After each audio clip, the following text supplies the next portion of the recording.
I'm inside the rare books and special collections exhibit space inside the iconic Hesburgh Library. Joining me now is Diane Parr-Walker. She's the Edward H. Arnold University Librarian for the Hesburgh Libraries. Thanks, Diane, for joining us. Now, let's talk a little bit about rare book special collections and university archives. What kind of holdings does the area oversee for the university?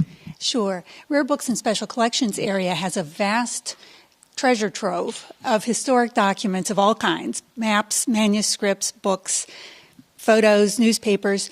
All told, they document over 5 millennia of history. The University Archives is also here in the Hesburgh Library. They collect and maintain the official records for the university, but they also have rich collections that document the history of the Catholic Church in America. Together, these two areas hold rich collections that serve our best programs here at Notre Dame. Now, Diane, we live in this digital era. I know I use all digital devices. What are these treasures, as you call them? Why are they so important nowadays? Yeah, actually, it's important to have both the digitized version and the original artifacts. Working with the original documents gives our students and faculty an opportunity to learn firsthand from primary sources and to see things that you can't see necessarily in a digital scan. But digitizing them means then that they are available to scholars and students throughout the world, which greatly enhances Notre Dame's outreach. And how are these used in the context of teaching and research? Yeah, we do in the division here a number of classes, specialized classes and workshops. Faculty bring student classes in to work with specific documents. And perhaps to today's point, we also create exhibits like the one that's here in order to share these treasures with the campus and the community. Fortunately, we have with us the two curators for the current exhibit who can tell us more about that today. That's right. Thanks, Diane. I'm going to head over to them right now. I'm joined here by Jean McManus, Catholic Studies Librarian, and Rachel Bowman of American History Library.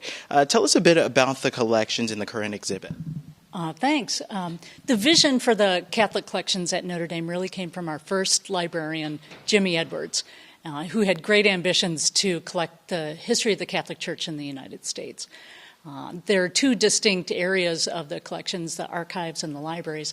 The archives has been collecting since the mid-19th century, manuscripts, personal papers, things like that, documenting Catholic movements in the United States. The library collections really highlight books printed, all kinds of books printed in the United States, going back to the 1700s for the United States. We also have a wealth of materials, Catholic newspapers, pamphlets, parish histories. We've had setbacks over the years. 138 years ago, yesterday, there's a great fire, destroyed everything. But despite that, we've continued to build superb collections. And because our collections are so broad in this area, we decided to focus our exhibition on the years following the American Revolution and extending into the 1840s, about the time that Notre Dame was established in 1842. And we found some interesting themes. First, that American Catholics are part of a transatlantic community. People and ideas in the form of books and pamphlets moved between Europe and Britain and the United States and back again. Second, that although there was some religious openness after the American Revolution, by 1830 this had really declined. And to the point that Protestants and Catholics were really dueling it out in pamphlets and newspapers. And finally, that Catholics in the United States were a very small community. In 1780, they were less than 1% of the population. By 1840, they were still only about 4%. But nevertheless, they established themselves, and we can see this in their institution building. So in 1780, there was a single diocese in the United States. By 1845, there were 20. Wow.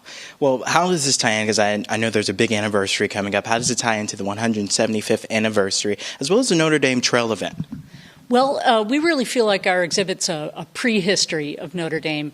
And the common thread here is the person of Father Stephen Baden, who his Bible that the very copy he owned is the first item in our exhibit.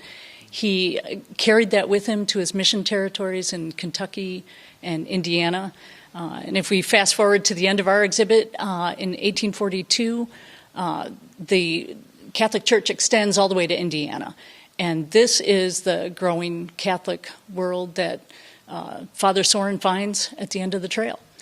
And we'll launch a digital exhibition that'll have additional materials. It will open online June 1, and we hope you'll come visit it at rarebooks.library.nd.edu.